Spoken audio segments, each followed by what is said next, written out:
नमस्कार। एकता शान्ति र संस्कारको संवाहक कालिका एचडीमा तपाईलाई स्वागत छ। म तिलक पौडेल। कालिका समाचार सुरु गरौं प्रमुख समाचारका शीर्षकहरूबाट। कालिका समाचारको साथमा टेस्टी FE500 FE500D विजया सिमेन्टको master builder OPC cement building your future. यसैले बारम्बार लाइफ बोय भाइरस फाइटर, यसले भाइरससँग लड्छ र तपाईलाई सुरक्षा गर्छ। संसारकै नम्बर 1 सेलिङ जम्प प्रोटेक्सन सोप ब्रान्ड। नयाँ जमानाको ग्लो एन्ड लभली।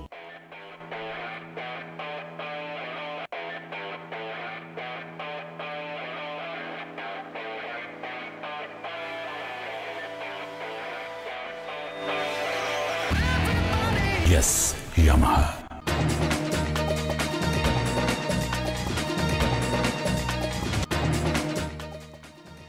एमाले र राप्रपा नेपाल बीच पालिका चुनावमा तालमेल गर्ने सहमति। दुवै पक्षका उम्मेदवारले सुरेश चिन्हबाटै प्रतिस्पर्धा गर्ने 5 बुँदे सहमति पत्रमा हस्ताक्षर।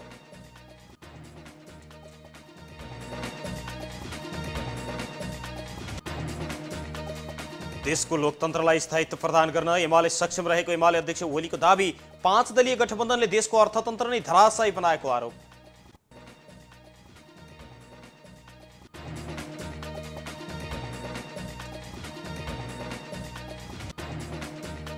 युक्रेनको मारियोपोल शहरमा 1000 बढी युक्रेनी सेनाले आत्मसमर्पण गरेको रुसको दाबी। मारियोपोल शहर भने अझै पनि पराजित नभएको युक्रेनको जिकिर।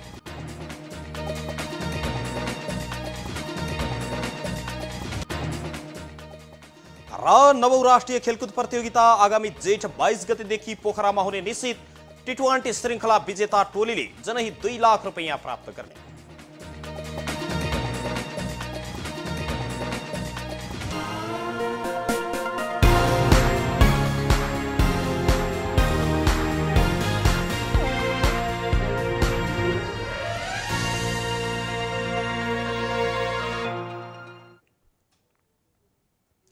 कालिका समाचार सुरु गरौं राष्ट्रिय समाचारबाट। प्रमुख प्रतिपक्षी दल नेकपा एमाले र कमल थापा नेतृत्वको राप्रपा नेपाल बीच पालिकाको चुनावमा तालमेल गर्ने सहमति भएको छ।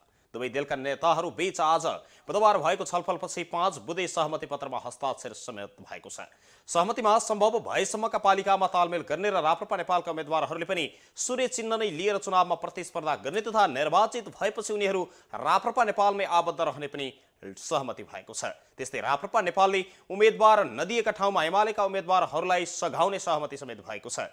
एमालेले स्थानीय विकास विभागका प्रमुख देवेन्द्र दाहाल र राप्रपा नेपालका प्रवक्ता सुशील कुमार श्रेष्ठले हस्ताक्षर गरेको सहमति अनुसार दुवै दलका जिल्ला कमिटीहरूले आपसमा छलफल गरेर सहकार्यका लागि पनि प्रस्तावहरू केन्द्रमा पठाउने सहमति भएको छ। नेकपा एमाले र नेपाल परिवार दलबीच पालिका चुनावमा एकअर्कालाई सघाउने विषयमा पनि आजै सहमति जुटेको छ। एमाले र परिवार दलबीच पनि आज सहमति पत्रमा हस्ताक्षर भए पश्चात यो निर्णय भएको हो। एमालेका वरिष्ठ उपाध्यक्ष ईश्वर पोखरेल र परिवार दलका महामन्त्री सन्तोष कुमार पौडेल बीच पालिका चुनावमा एकअर्कालाई सहयोग गरेर अगाडि बढ्ने सहमति पत्र आज सार्वजनिक भएको हो।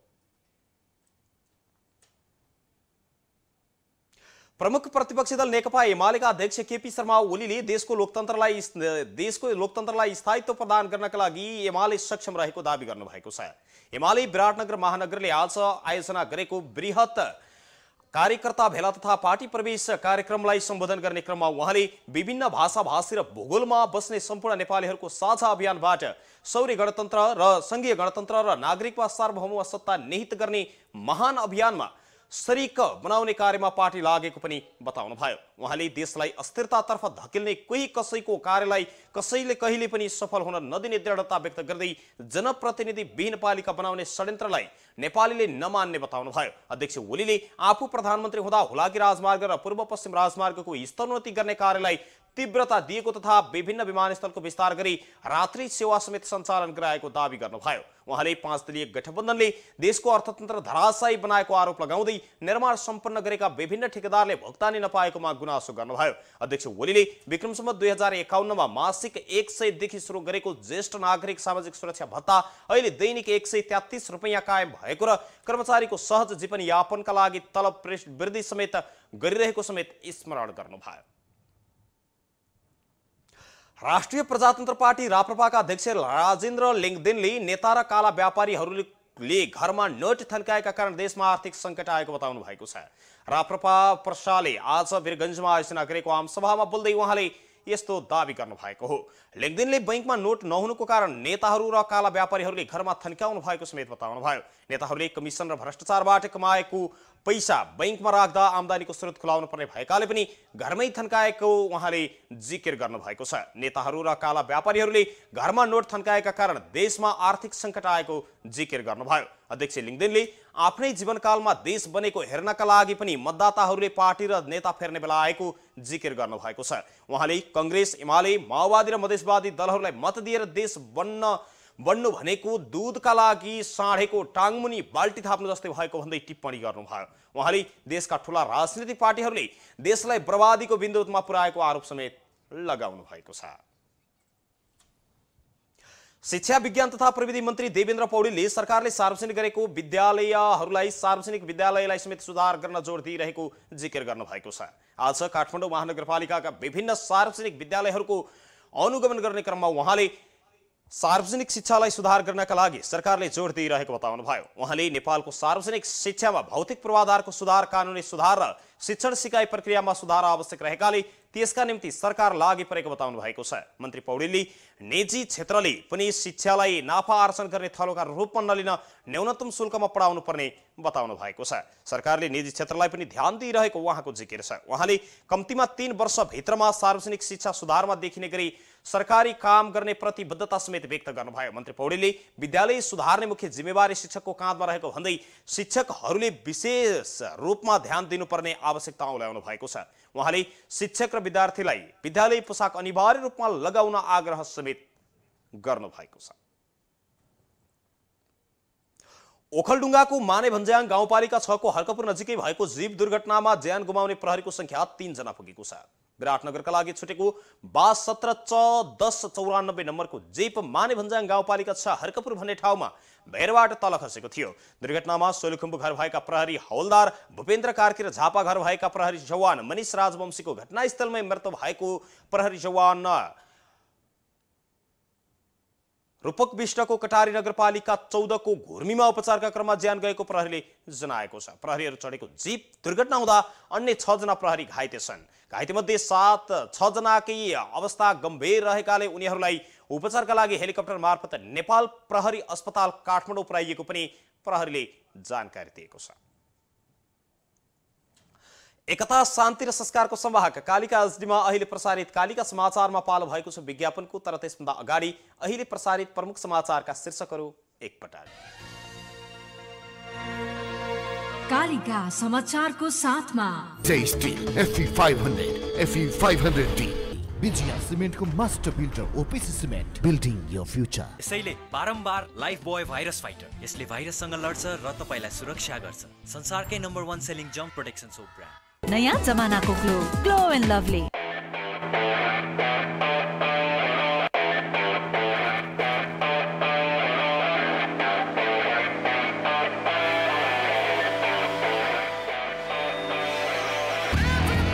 Yes, Yamaha.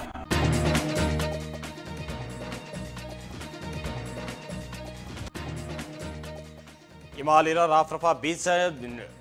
राप्रपा नेपाल बीच पालिका चुनावमा तालमेल गर्ने सहमति। दुवै पक्षका उम्मेदवारले सूर्य चिन्हबाटै प्रतिस्पर्धा गर्ने 5 बुँदे सहमति पत्रमा हस्ताक्षर।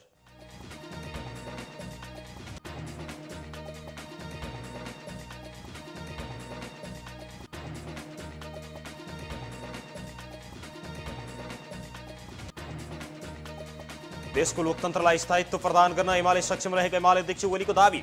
5 दलीय गठबन्धनले देशको अर्थतन्त्र नै धराशायी बनाएको आरोप।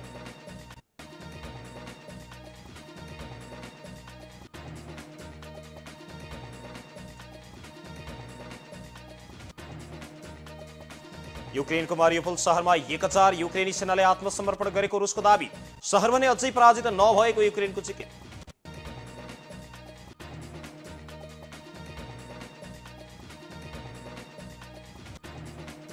र नवौं राष्ट्रिय खेलकुद प्रतियोगिता आगामी जेठ 22 गतेदेखि पोखरामा हुने निश्चित T20 श्रृङ्खला विजेता टोलीले जनही 2 लाख रुपैयाँ प्राप्त गर्ने।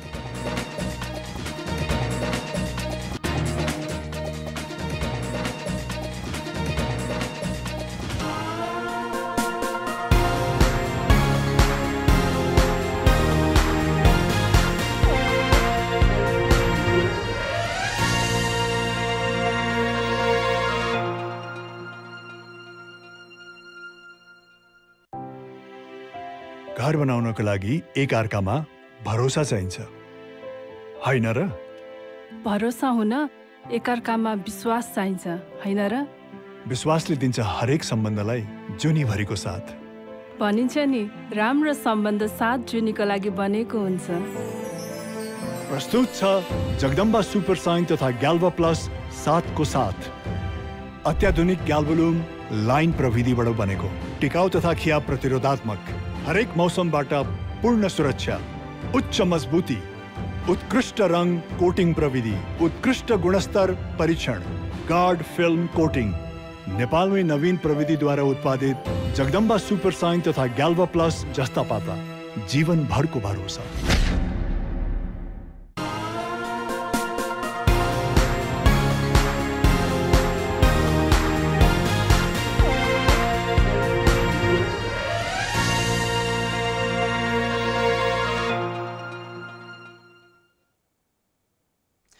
विज्ञापनपछि कालिका समाचारमा पुनः स्वागत छ। अब स्थानीय समाचार। राष्ट्रिय प्रजातन्त्र पार्टी चितवनले आगामी वैशाख 2 गते हुने विशाल आमसभामा 50,000 बढी जनताको सहभागिता हुने दावी गरेको छ। पत्रकार सम्मेलन गर्दै अध्यक्ष रुद्र प्रसाद ढकालले भरतपुरको केन्द्रीय बस टर्मिनल पारस बस पार्कमा हुने आमसभामा उल्लेख्य सहभागिता हुने बताउनुभयो। आमसभालाई राप्रपा केन्द्रीय अध्यक्ष राजेन्द्र लिङदेन, उपाध्यक्ष विक्रम पाण्डे, हिमजङ गुरुङ, महामन्त्री डाक्टर धवल शमशेर राणा, प्रवक्ता ज्ञानेन्द्र शाही, केन्द्रीय सदस्य रेखा थापा लगायतले सम्बोधन गर्नुहुने भएको छ। आमसभा सफल पार्नका लागि 16 वटा उपसमिति समेत बनाइएको छ। आमसभा हुने स्थल पारस बस पार्कको खुल्ला चौरलाई 5 दिन लगाएर सरसफाई समेत गरिएको छ। मञ्च व्यवस्थापन समितिका संयोजक तथा जिल्ला प्रवक्ता राज भण्डारीले चौरबाट झण्डै 25 स्ट्रिपर फोहोर सङ्कलन गरिएको बताउनुभयो। उहाँका अनुसार जेसीबी, ग्रेडर, रोलर लगाएर चौरलाई सम्माउने र सफा गर्ने काम भइरहेको छ। आमसभा स्थलमा 2वटा मञ्च बनाइनेछ। अतिथि र कलाकारहरूलाई छुट्टा छुट्टै मञ्च बनाइने पनि उहाँले बताउनुभयो।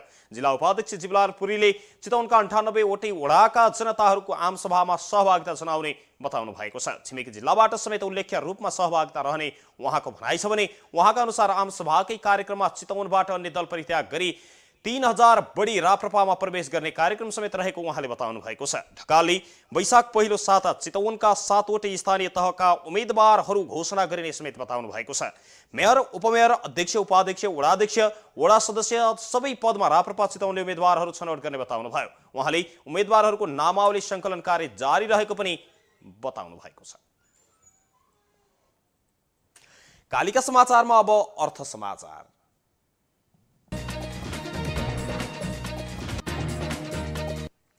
शेयर बजार आज बुधबार 30 अङ्क भन्दा धेरैले बढेको छ। हिजो मंगलबार 34 अङ्क भन्दा धेरैले घटेको शेयर बजार परिसूचक नेप्से आज 30.24 अङ्कले बढेर 2415.24 बिन्दुमा पुगेको हो। आज सबै समूहको शेयर बढेकोमा निर्जीवन बीमा, माइक्रोफाइनान्स, जीवन बीमा, उत्पादन विकास बैंक र होटल तथा पर्यटन समूहको शेयर उच्च अङ्कले बढेको छ। आज शेयर बढे पनि कारोबार रकम भने घटेको छ। हिजो 1 अर्ब 52 करोड रुपैयाँ बराबरको शेयर कारोबार भएकोमा आज 229 कम्पनीको 33,98,000 किता शेयर 1 अर्ब 47 करोड रुपैयाँमा भएको छ। यस्तै सबैभन्दा धेरै शिवम सिमेन्टको 8 करोड 43 लाख रुपैयाँ कारोबारको शेयर किनबेच भयो भने नेस्टो समृद्धि लघुवित्तको शेयर 10% र आरएमडीसी लघुवित्तको शेयर झण्डै 9% बढेको छ। दोहोरो अङ्कले बजार बढेको दिन युनाइटेड मर्दी हाइड्रोपावरको शेयर भने 2% घटेको छ। कालिका समाचारमा अब अन्तर्राष्ट्रिय समाचार। युक्रेनका 1000 जना भन्दा बढी सैनिकले घेराबन्दीमा रहेको युक्रेनी बन्दरगाह सहर मरियोपोलमा आत्मसमर्पण गरेको रुसले दावी गरेको छ। रुसी टेलिभिजनको एक कारखानामा युक्रेनी सैनिकहरूले आत्मसमर्पण गरेको बताइएको बीबीसीले जानकारी दिएको छ। 36औं मरिन ब्रिगेड नाम गरेको सैन्य समूहले आत्मसमर्पण गरेको रोइटर्सले पनि जनाएको छ। तर युक्रेनी राष्ट्रपति भ्लादिमिर जेलेन्स्कीका एक वरिष्ठ सल्लाहकारले ती सैनिकहरू घेराबन्दी तोडेर आजोब बटालियनसँग गएर मिसिएको र त्यसको अर्थ मरियोपोल अझै पराजित नभएको दावी गरेको पनि बीबीसीको जिकिर छ। दक्षिणी बन्दरगाह हप्तौंदेखि रुसी आक्रमणको निशानामा रहेको थियो। रणनीतिक रूपमा महत्त्वपूर्ण मानिएको त्यो बन्दरगाह सहरमा अझै 1 लाख जति निशस्त्र मानिस रहेका छन्। मरियोपोल भूमिबाट रुसले क्राइमिया र डोन्बाससँग जोड्ने बाटो पाउन सक्ने भएकाले त्यहाँ कब्जा गर्न रुसले आफ्नो शक्ति केन्द्रित गरेको छ। युक्रेनका लागि मरियोपोल पराजयबाट ठूलो चोट पर्नेछ। कालिका समाचारमा अब खेल समाचार।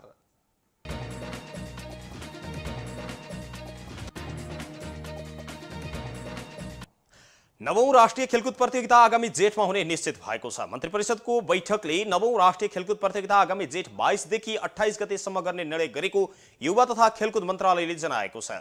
मन्त्रालयको प्रस्तावमा मन्त्री परिषदको बैठकले प्रतियोगिताको मिति तय गरेको युवा तथा खेलकुद मन्त्री महेश्वर जंगहतराज अथकले जानकारी दिनुभएको छ। उहाँका अनुसार प्रतियोगिता गण्डकी प्रदेशको राजधानी तथा पर्यटकीय नगरी पोखरामा हुने भएको छ। यसअघि 8औं राष्ट्रिय खेलकुद तत्कालीन मध्यपश्चिममा रहेको लुम्बिनी प्रदेशमा 2075 सालमा सञ्चालन भएको थियो। 8औं राष्ट्रिय खेलकुदमा 140 स्वर्ण, 82 रजत र 67 कांस्य पदक सहित कुल 289 पदक जितेर Tribhuvan army club team champion बनेको थियो भने नेपाल पुलिस क्लबले दोस्रो र एपीएफ क्लबले तेस्रो स्थान हासिल गरेका थिए। यस्तै प्रत्येक 2 वर्षमा गर्ने लक्ष्य सहित सुरु गरिएको राष्ट्रिय खेलकुद 2077 मा गर्नुपर्ने थियो, तर विश्वव्यापी फैलिएको कोभिड संक्रमणका कारण गत वर्ष समेत राष्ट्रिय खेलकुद प्रतियोगिता आयोजना गर्न सकिएको थिएन। एकता, शान्ति र संस्कारको संवाहक कालिका एचडीमा प्रसारित कालिका समाचारको अन्त्यमा अहिले प्रसारित प्रमुख समाचारका शीर्षकहरू पुनः एकपटक।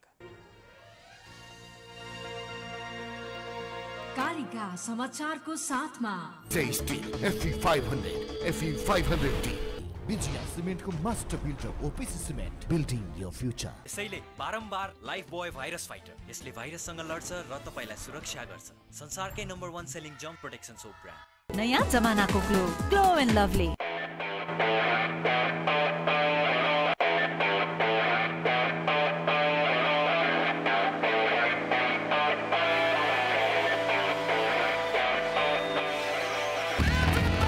Yes, Yamaha.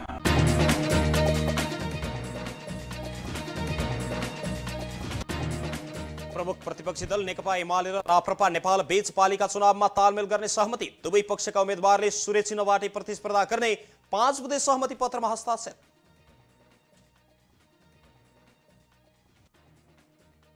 देशको लोकतन्त्रलाई स्थायित्व प्रदान गर्न एमाले नै सक्षम रहेको एमाले अध्यक्ष ओलीको दावी। 5 दलीय गठबन्धनले देशको अर्थतन्त्र नै धराशायी बनाएको आरोप।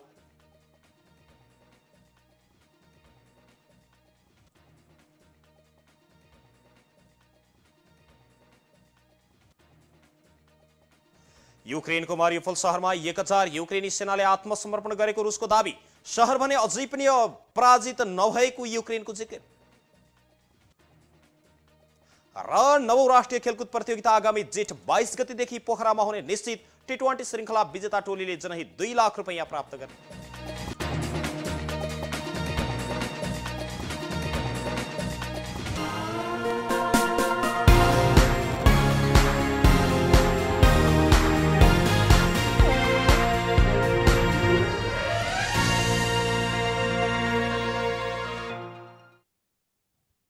यो सँगै एकता, शान्ति र संस्कारको संवाहक कालिका एचडीमा अहिले प्रसारित कालिका समाचार अहिलेका लागि यति नै। हेर्दै गर्नुहोला कालिका एचडी। म तिलक पौडेल बिदा हुन्छु। नमस्कार।